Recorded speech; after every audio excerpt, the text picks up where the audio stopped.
Bueno, yo creo que, como de costumbre, ¿funciona esto? Sí. Nunca me funcionan estas cosas. Ah, ¿ahora? Sí. ¿Se oye? No. Ahora hay que ¿Sí? Sí. Pues ahora. Bueno, buenas tardes a todo el mundo. La verdad es que después de escuchar lo que nos ha dicho José María Blanco Corredoira, mi intervención sobra, porque suscribo desde luego todas y cada una de las cosas que ha dicho y en muchas de ellas se me ha anticipado. Yo la verdad se lo venía diciendo a Alejandro cuando veníamos en el taxi hacia aquí, en los últimos días al leer su libro experimenté un poco de rabia y un poco de envidia. Era una rabia y una envidia en función de sentimientos estrictamente personales, porque me preguntaba cómo es posible, José María ha mencionado mi libro Gárgoles y Ovidis, una historia mágica de España, cómo es posible que yo no hablara de la División Azul en aquel libro Gárgoles y Ovidis, donde se evocaba precisamente, entre otras cosas, esa vehemencia cordis, ese caballero cristiano que ha mencionado José María. Verdaderamente aquel libro mío tenía 4 volúmenes, podía haber tenido 5 y el 5.º volumen podría haber sido perfectamente este que nos ha dado Alejandro. José María ha incurrido en un lapsus, cuando ha empezado a hablar se ha referido al libro como una novela, luego se ha corregido rápidamente y ha dicho que era un testimonio. Bien, por supuesto que es un testimonio, pero es también una novela. Lo que pasa es que es una novela testimonial. Es una novela de no ficción, como ahora se dice, es una novela mosaico, es una novela taracea, es una novela en la que a través de una serie de testimonios, últimos testimonios, recogidos in extremis, cuando esas voces están a punto de apagarse, se compone un gran retablo. Y ese retablo es algo consonante, efectivamente, con la historia de España. Yo ayer estaba dando una charla en un lugar parecido a este, que llevaba por título La España heroica. Y estaba hablando de mis libros, y estaba hablando de cómo España, en mi obra literaria, que fundamentalmente es una obra autobiográfica, en la cual evoco mis viajes, mis aventuras, mis sentimientos, mis emociones, mis amores, etcétera, etcétera, se me había ido colando reiteradamente a lo largo del tiempo el tema de España, cuando eso no formaba parte de mis propósitos literarios. El primer libro que yo publiqué fue ese monumental tochazo, 4 volúmenes. Yo no llegué a recorrer 30.000 kilómetros como Alejandro, recorrí 20.000, pero me leí 5.000 títulos de bibliografía y efectivamente escribí un libro dedicado a una España buena, a la España mágica, a la España de las leyendas, de las fábulas, de los mitos, a la España del inconsciente colectivo de los españoles, a la España que evocaba una música interior que todo español, tanto si es consciente de que existe como si no, la lleva dentro, la tararea y la reconoce. Con posterioridad se coló, y también ha sido mencionado ese libro hace un momento, Una España mala, otro libro grueso, Muertes paralelas, en el cual yo contaba, lo llamé Muertes paralelas porque contaba como a mi padre, joven periodista, que era del partido de Maura y por lo tanto era un hombre de derechas, lo asesinó la derecha en Burgos en septiembre de 1936 y 2 meses más tarde a José Antonio Primo de Rivera, que en realidad era un hombre de izquierdas, aunque fuera un patriota y aunque fuera cristiano, pero era un hombre de izquierdas que pidió el cese de las hostilidades bélicas cuando estaba en la cárcel de Alicante y la formación de un gobierno de salvación nacional en el que estaba Indalecio Prieto, en el que estaba Gregorio Marañón, en el que estaba Ortega y Gasset, que no era por lo tanto sospechoso de ningún sectarismo ideológico. Sin embargo, ese hombre de izquierdas que se atrevía a proponer nada menos que la nacionalización de la banca, que era llegar más lejos de lo que la propia izquierda ha llegado nunca o casi nunca, fue asesinado por sus, en definitiva, correligionarios de izquierdas que no lo sabían. Esa España trágica, esa España caimita, esa España en permanente guerra consigo mismo, esa España de las trincheras, esa España de las trincheras reabiertas, como muy bien ha dicho José María, por Zapatero hace escasamente 20 años, era la segunda España que se me colaba en el libro, era una España trágica. La tercera España que se me coló, salí rebotado de ese libro por razones familiares, claro, y escribí un libro agrio en el que hablaba de lo que ha sido en gran parte la España de las últimas décadas, la España hortera, la España zafia, la España grosera, la España de la telebasura, por así decir. Y escribí un libro que se llamaba Y si habla mal de España es español. Luego escribí un 4.º libro con el que no contaba. Se me coló nada menos que como protagonista de aquel libro Roldán, el director general de la Guardia Civil, que se hizo célebre por convertirse en una especie de emblema, de gallardete, de paladín de la otra España mala, la España corrupta. Y cuando ya llevaba estas 4 Españas escritas, de repente un día me di cuenta de que me faltaba una quinta España, que probablemente nunca escribiré porque no tengo casi la misma edad de los divisionarios de la División Azul, que nunca escribiré, que es la España heroica. Porque efectivamente esa España, que también ha sido mencionada por José María hace un momento, es la España de las guerras púnicas. Y las guerras púnicas luchó media España a favor de los romanos y la otra media España a favor de los cartagineses. Es la España de Viriato, es la España de Numancia, es la España de Guzmán el Bueno, es la España del Cid, es la España de la Reconquista, es la España de las guerras carlistas, es la España de la guerra de independencia, por supuesto, es también la España de la guerra civil, por desgracia, y es una España heroica, es una España guerrera, es una España épica que siempre ha existido. Esa España heroica, esa España guerrera, esa España bélica, esa España eternamente nostálgica en algún rinconcito de su vehemencia cordis, en fin, de eso que se llama vida pericolosa, es lo que queda perfectamente reflejada en este libro. La vida pericolosa, es decir, la vida pericolosa es la nostalgia del héroe, la nostalgia de la vida arriesgada, la nostalgia del que se lo juega todo, la nostalgia del que jugando al póker se juega el plato, la nostalgia en definitiva también de la juventud. Y hay que tomar en consideración que las personas que fueron a la División Azul eran personas muy jóvenes y eran personas además en cuya adolescencia tenían 20 años cuando en 1941 se van a la División Azul, y eran personas que habían vivido, cómo no, inevitablemente la guerra civil, pero no habían participado en ella. Pero sus padres, sus abuelos, sus primos sí habían participado en ella, y existía en toda aquella España, bueno, esa costumbre épica, y ellos tenían también esa tendencia a la vida pericolosa. Yo pediría a todo el mundo que lea este libro, y es un libro, aparte de otros valores, de lectura apasionante, realmente de lectura muy divertida, de lectura llena de anécdotas, llena de episodios, llena de historias, llena de vida palpitante, que lo leyera sin ningún prejuicio ideológico. Porque ahora se habla de la División Azul e inmediatamente mucha gente, en función precisamente de esta manipulación de la memoria histórica que se está llevando a cabo, inmediatamente va a tildarla de una España reaccionaria, de una España de derechas, de una España facha, etcétera, etcétera, etcétera. No fue así. Es verdad que en la media España que se enfrentó a la otra media en la guerra civil había un vector ideológico, y ese vector ideológico se llamaba anticomunismo. Es verdad que la gente que fue a la División Azul fue la gente que iba a la Legión. La División Azul fueron personas también, bueno, que huían de sí mismos, que huían de amores perdidos, que se buscaron la vida en una España en la que la vida era difícil, en una España de la penuria, en una España de la hambruna, etc. Pero fundamentalmente fueron personas que eran anticomunistas y que en aquel momento no se daban cuenta de lo que el nazismo y Hitler significaban. Eso lo supimos después. En aquella época lo que sí se sabía era que efectivamente Hitler guerreaba contra el comunismo. Las tropas de Hitler, como lo habían hecho las de Napoleón, invadieron las fronteras de Rusia, y entonces todas esas personas acudían a esa llamada de la División Azul pensando en luchar contra lo que había constituido el lado malo de la guerra civil en la que ellos habían militado, que era el comunismo. Es decir, no eran en modo alguno nazis, no eran fachas, no eran fascistas, eran simplemente anticomunistas, y no todos, porque también había muchos aventureros.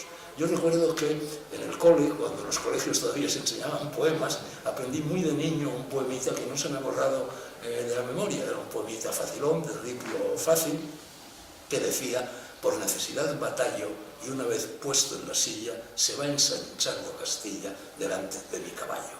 Bueno, eso es lo que creo yo que impulsaba a los hombres de la División Azul. Efectivamente, conquistar horizontes, vivir, devorar la vida. Curiosamente, yo tuve desde muy niño relaciones personales con la División Azul. Mi primer recuerdo de la División Azul tenía yo 5 años. Se produjo ese día, que ya ha sido evocado, del mes de junio de 1941, en el que 3 primos míos, Chipi, Quique y Luis Bernacci, que habían sido falangistas. Chipi había sido, a pesar de que había bastante diferencia entre él y José Antonio, buen amigo de José Antonio, los 3 eran falangistas de la primera de la primera época, eran, bueno, 3 chicarrones del norte, guapos, altos, esbeltos, valientes, aventureros, musculosos, llenos de nobleza, Y yo recuerdo perfectamente, con la nitidez con la que a veces quedan grabada en la memoria de los niños, el momento en el que en la casa de mi tía Luisa, su madre, que estaba en la calle de Goya, esquina a General Pardiñas, vi como estos tres chicos se iban a la División Azul. Y lo recuerdo perfectamente porque yo tenía 5 años. 2 meses después iba a cumplir 6 años. Y entonces me cogieron los tres sucesivamente y me tiraron al aire. Me dieron un abrazo y se despidieron de mí. Nunca más volvimos a verlos. Mejor dicho, a unos sí, a Luis. 2 de ellos, Chipi y Quique, murieron en la División Azul. Y es posible que algunos, o muchos, de los divisionarios que han hablado con Alejandro para componer este libro hayan estado con ellos, hayan sido comilitones, hayan sido camaradas, hayan luchado con uno. Posteriormente, es decir, esto siempre gravitó en mi memoria infantil y siempre gravitó, fue uno de los vectores de la vida de mi familia. Posteriormente yo tuve mucho contacto con gentes de la División Azul y curiosamente tuve ese contacto en la cárcel de Carabanchel.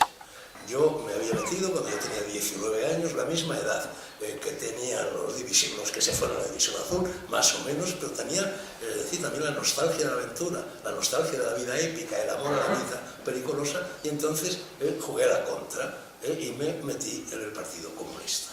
Naturalmente yo estaba desideologizado por completo. A los 19 años, quienes entrábamos al Partido Comunista, entrábamos para jugar a la contra, para oponernos al discurso de valores dominante en aquella época, y eso me condujo, acompañado por personas como Enrique Mújica, como Ramón Tamames, como Javier Pradera, como Gabriel Elorriaga y como Ruiz Gallardón, padre, y como Dionisio Ridruejo, que es un hombre que estuvo en la División Azul, me condujo a la cárcel de Carabanchel.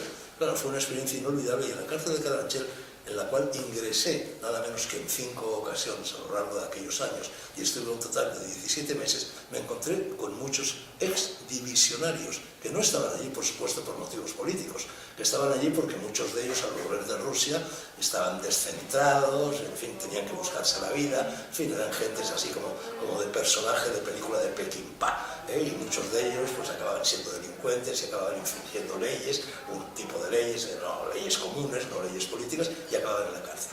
Eran todos fascinantes, eran todos gentes de acero, eran todos gentes nobles, eran gentes cuya conversación me cautivaba. En las veladas de la cárcel de Carabanchel, o cuando nos paseábamos por ellos en los patios de la cárcel de Carabanchel, o cuando coincidíamos con ellos en la barbería o en el economato, o jugando al frontón, nos contaban historias de la División Azul. Y a mí aquellas historias como escritor, como aprendiz de escritor, como alevín de escritor, me las sorbeía como si fueran helados de limón, me encantaban. Y me contaban cosas verdaderamente extraordinarias. Se acaba de mencionar que uno de los factores fundamentales de los divisionarios fueron los piojos en aquella guerra. Yo recuerdo perfectamente como uno de aquellos presos que se llamaba el Goyena, que era también un hombrón y que estaba condenado a no sé cuántos años y se pasó la vida entera prácticamente en la cárcel, me hablaba de cómo cuando rodeaban las hogueras en las noches de las campañas rusas, se quitaban literalmente a puñados, los hombres de la División Azul se quitaban los piojos a puñados de la cabeza, del pecho, incluso de sus partes pudendas, no serían piojos en ese caso, serían ladillas o algo parecido, y los tiraban al fuego y aquello chisporroteaba como si fueran fuegos artificiales. Me contaron aquellos hombres cómo lo primero que hicieron al llegar con Muñoz Grandes a Berlín, bueno, los alemanes al fin y al cabo, cabezas cuadradas, teutones a más no poder, intentaron meter en vereda, meter en cintura, en fin, este factor anarquizante propio de los iberos, que no acataban órdenes, en fin, que se ponían el mundo por montera y que desobedecían todas las órdenes que les impartían, y que cuando salieron perfectamente uniformados, vestidos con todos los arreos militares y las armas y las botas y las espuelas y los cinturones, etcétera, etcétera, lo primero que hicieron al salir de Berlín y al emprender esa marcha inaudita, verdaderamente como la anábasis, que evocaban los historiadores griegos a través de Polonia hasta entrar en Rusia, hasta llegar a Leningrado. Muchos de ellos acabaron en el frente norte, acabaron en Letonia, acabaron en Lituania, acabaron en Estonia, acabaron en esos países. Fueron poco a poco tirando parte de aquellos arreos militares ante la cólera que eso suscitaba en los generales, en los cuadros militares del ejército alemán. Y me contaban también aquellos hombres como, por ejemplo, a todos les entregaban al salir, al emprender la marcha, una cápsula metálica, y en el interior de esa cápsula había lo que llamaban las galletas de hierro o algo así. Y tomando aquellas galletas de hierro, que tenían, en fin, por así decir, galletas de astronauta, se podía sobrevivir, bastaban para alimentarse pues, durante los días que fueran, no sé si una semana, 2 o los que fueran. Bueno, eso estaba rigurosamente prohibido abrirlo, a no ser que el general, o en fin, el capitán correspondiente diera la orden. No se podían tomar esas galletas si no se les autorizaba. Bueno, parece ser que a los 20 kilómetros de salir de Berlín ya todos habían abierto las cápsulas y se habían comido las galletas. Entonces fueron tirando cosas por el camino y las fueron vendiendo. Estoy contando estas anécdotas porque veo que son anécdotas al fin y al cabo, incluso caricaturas, pero bastante significativas porque transmiten el espíritu de aquellos españoles anarquizantes, en definitiva, libres, valerosos, caballeros cristianos, gentes del Cid, gentes de las que habían hecho la Reconquista, gentes de las que habían ido a América, porque otra de las cosas que a mí se me venían a las mentes cuando leía el libro de Alejandro es que lo que Alejandro ha escrito es una crónica de Indias. Las crónicas de Indias, cuando los descubridores, cuando los conquistadores, cuando los colonizadores fueron a América, no iban solo con ellos soldados, no iban solo con ellos marineros, no iban solo con ellos, iban también intelectuales, iban escritores, iban gentes de pluma que fueron contando poco a poco lo que estaban haciendo allí, lo que estaba pasando allí. Las crónicas de Indias son uno de los capítulos fundamentales de la historia de la literatura española, olvidadísimos. Si yo probablemente me voy ahora a la Facultad de Letras de Madrid, me dirijo a los alumnos y les hablo de las crónicas de Indias, la mayor parte de ellos me van a decir, ¿y eso qué es? A lo mejor ni siquiera han oído hablar de ellas. Sin las crónicas de Indias no existiría lo que hemos dado en llamar el boom de la literatura iberoamericana. No existiría Alejo Carpentier, no existiría Cortázar, no existiría Múgica Lainez, no existiría Gabriel García Márquez, no existiría Mario Vargas Llosa. Todos ellos han bebido directamente de las crónicas de Indias, que son un monumento extraordinario. Y en esas crónicas de Indias, bueno, el libro de Alejandro se parece mucho, tiene el mismo tono del célebre libro de Bernal Díaz del Castillo. Hay 2 crónicas de Indias, en fin, de los cronistas que fueron con Hernán Cortés, que narran la peripecia de Hernán Cortés, que es otra de las gestas infinitas de la España heroica, ¿no? Uno de ellos era Fernández de Oviedo, que digamos era la crónica oficial, la crónica económica, la crónica administrativa, la crónica de los jefes, y luego, en cambio, Bernal Díaz Castillo escribió su crónica. Es una obra que ha inspirado a autores de todas las épocas, hasta el extremo de que era uno de los libros favoritos de Henry Miller, igual que lo era Los naufragios de Álvar Núñez Cabeza de Vaca. Y inspiró también, bueno, por ejemplo, la figura de Lope de Aguirre, de los Marañones. Bueno, hay que ver el juego que ha dado eso en literatura. Ursula Pietri, Sender, Abel Pose, incluso 2 películas, una de Carlos Saura, otra de Werner Herzog, etc. Ese mismo veneno, que es literatura, pero literatura que se funde con la historia, es el que desemboca también en la obra de Alejandro Nolasco. Yo escribí, gané el premio de periodismo convocado por la División Azul cuando se cumplían los primeros 50 años. Y publiqué un artículo que fue entonces, en fin, muy discutido, naturalmente suscitó no poca polémica, que os voy a leer. Decía así, el último capítulo de Garro y Schiavidis se titulaba. Después de haber dicho otras cosas, decía, ocurre que está a punto de terminar el año, era 1991, ya lo habrá hecho cuando estas líneas te alcancen, y que a punto también estaba de quedarse en el tintero de 1991, algo que ya no se conmemorará por estrictas razones cronológicas a lo largo de 1992.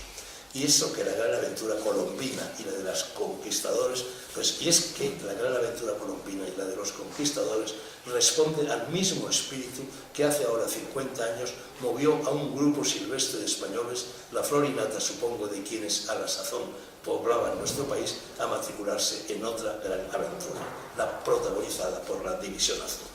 Aventura de libertad, aventura de fraternidad, aventura de solidaridad y de generosidad. Diálogo. Pero si los discípulos de Robespierre y de Stalin, que todavía son legión y lo siguen siendo, llevan medio siglo dándonos la matraca con lo contrario, ¿y qué querías que dijeran, compadre? ¿La verdad acaso? Sería mucho pedir a quienes desde 1789 y 1917, fechas significativas, pasando por 1936 y por 1939, fechas no menos significativas, se han especializado en la liturgia de la mentira. Y ahora ya ves, la historia les saca bruscamente los colores, los deja con el culo al aire y pone los puntos sobre las íes. Acababa de caer el muro de Berlín, acababa de desplomarse la Unión Soviética. La historia mágica, sí, compadre. La historia mágica de Iberia y también la historia lógica de los pueblos que acaban de sacudirse el yugo genocida y liberticida del marxismo, del militarismo, del economicismo y de la Unión Soviética. Era entonces la División Azul lo que se te estaba quedando en el tintero, tú lo has dicho. ¿Y qué sabes de ella? Sé lo que el corazón me dicta, sé lo que el instinto me sugiere, sé lo que Dionisio Ridruejo contó en sus diarios, sé lo que la familia de mi madre pensaba sobre esa gesta. Sé lo que hoy en las celdas de la cárcel de Carabanchel, cuando ya hace muchas lunas, me metieron en ella por ser antifranquista. Sé lo que mi amigo... Un momento, no te dispares. ¿Has dicho cárcel de Carabanchel o es que tengo un tapón de cerumen en las orejas? No, no lo tienes. Tu oído funciona de maravilla. He dicho, efectivamente, cárcel de Carabanchel. No irás a descolgarte ahora con la noticia de que el régimen de Franco enchironaba a los valientes que se incorporaron a la División Azul. Pues sí, los enchironaba. Yo al menos conocí a muchos en la trena. Eran fantásticos. Lo que se dice gente de bien, gente de empuje, gente de honor, gente que prefería la honra a los barcos, gente que amaba la patria y la vida periculosa, gente que se negaba a comulgar con las ruedas de molino del sistema, gente que no humillaba la cerviz ante nadie, gente que sabía contar y escuchar historias de héroes y de toreros, gente que seguía a rajatabla el camino del corazón y no el de la trepa, ni el de la sopa boba, ni el del encanallamiento pancista y colectivista. Como Hernán Cortés, como Ponce de León, como Bartolomé de las Casas, como Álvaro Núñez, como Francisco de Orellana, como los alféreces y los legionarios de los tercios de Flandes, y como el Cid, y como Don Quijote, y como Manuela Malasaña, y como Miguel de Unamuno, y como José Antonio, la duda ofende. ¿Por qué entonces terminaban en la cárcel? Porque eran hombres libres. En la cárcel terminaron Fray Luis de León y San Juan de la Cruz. En la cárcel terminó y empezó la Segunda República Española. En la cárcel terminó Cervantes. Y tú también terminaste a la sombra, salvando las distancias, compañero. ¿Qué pensaba la familia de tu madre? Lo mismo que piensa ahora. 3 de sus miembros, mis primos Chip, Quique y Luis, se enrolaron en la División Azul con una centella en los ojos y la frente levantada. Tenía yo entonces 5 años, pero lo recuerdo muy bien. Los recuerdo y los recuerdo. Eran altos, fuertes, generosos. Trigo limpio, compadre. Antes de irse...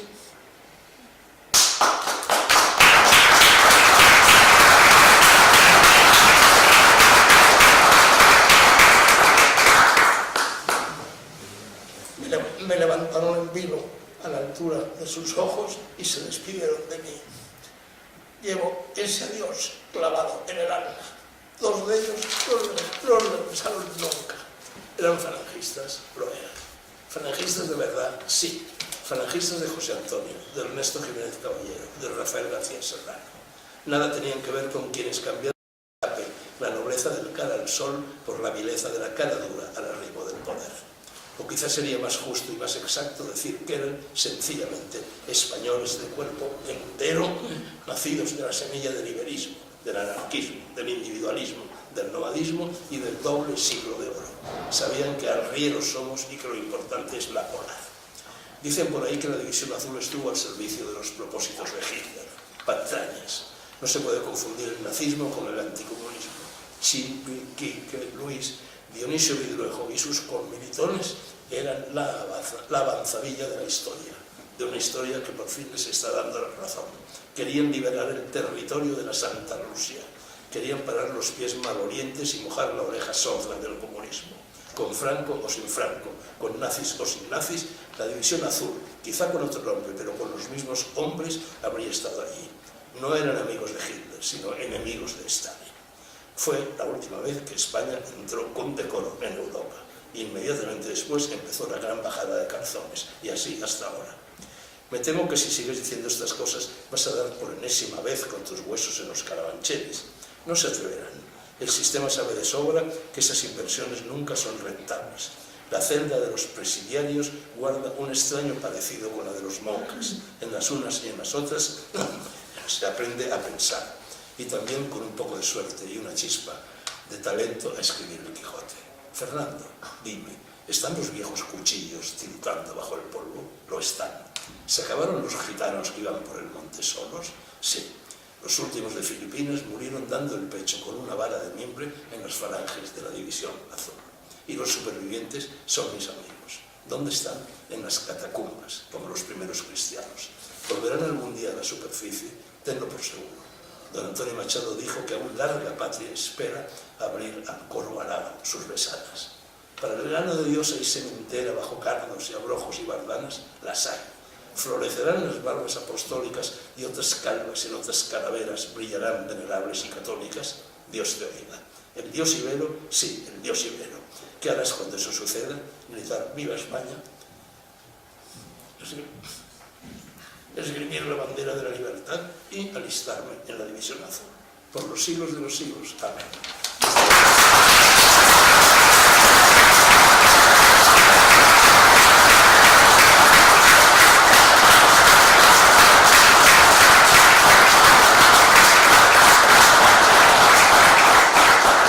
Esto que digo al final de alistarme en la División Azul es rigurosamente exacto. Estoy absolutamente seguro de que si yo en 1941 no hubiese tenido 5 años, sino que hubiese tenido esos 19, 20, 21 años que tenían los divisionarios, hubiera hecho exactamente lo mismo que ellos hicieron. Me habría alistado en la División Azul, de la misma forma por cuestión de carácter, por cuestión de iberismo, por cuestión de inconsciente colectivo, por cuestión de carácter nacional. De la misma manera que estoy seguro que en caso de haber estado vivo en 1492 me habría subido a una de las 3 calaveras o me hubiera embarcado en proezas similares a todas esas que componen ese gran mosaico que está reflejado en el libro de Alejandro, que es el de la España heroica. Quiero terminar leyendo el poema. Es curioso que yo terminara en la cárcel. Bueno, una de las cosas, lo ha citado también José María, y que dice el propio Alejandro en la nota introductoria de su libro, es que todos nos damos cuenta demasiado tarde de que no hemos aprovechado a nuestros abuelos o a nuestros padres para que nos contaran las cosas que ellos hicieron. Y eso es verdad. A mí me pasó también cuando me puse a escribir una novela sobre mi padre. Ojalá hubiera hablado yo de todo aquello con las personas que lo conocieron, con las personas que lo trataron. No lo hice, no lo hacemos casi nadie. Nos damos cuenta de ello cuando ya han muerto nuestros abuelos o cuando ya nuestros padres están a punto de morir. Bueno, es curioso que yo coincidiera en la cárcel con Dionisio Ridruejo. Dionisio Ridruejo, que había sido falangista, amigo de José Antonio, falangista de la primera hora, que se sublevó a su decir, no lo hizo con las armas en la mano, pero en fin, cayó en desgracia del régimen de Franco poquísimo tiempo después del término de la guerra civil, a pesar de que él había sido director general en el primer gobierno de Franco, a pesar de que él había combatido en la guerra civil y acabó incluso desterrado en Ronda. Bueno, pues en 1956 yo coincido en la cárcel con Dionisio Ridruejo, que había sido compañero de armas de mis 3 primos, pero yo no lo sabía. Yo en aquella época, yo tenía 20 años, yo no sabía que Dionisio Ridruejo, sí, sabía vagamente que Dionisio Ridruejo había estado en la División Azul, pero en definitiva tenía el recuerdo de mis 3 primos yéndose a la División Azul, pero no era dueño de sus pormenores, no era consciente de ellos como para haber aprovechado los 2 meses que pasé en la cárcel con Dionisio Ridruejo para que me hablara de todo ello, para que me hablara de mis primos, para que me lo contara. Bueno, Dionisio Ridruejo escribió un poema extraordinario, que es el último del libro Cuadernos de Rusia, de poesía, que escribió Dionisio Ridruejo después de volver de la División Azul. El último poema se llama Ante la madre de un camarada. Esa madre era mi tía Luisa, que recibió los cadáveres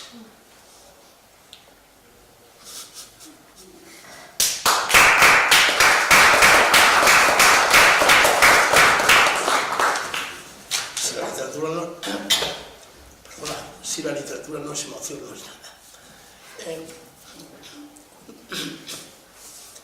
Cuando mi tía Luisa recibió los cadáveres de sus 2 hijos, Dionisio Ridruejo escribió este poema.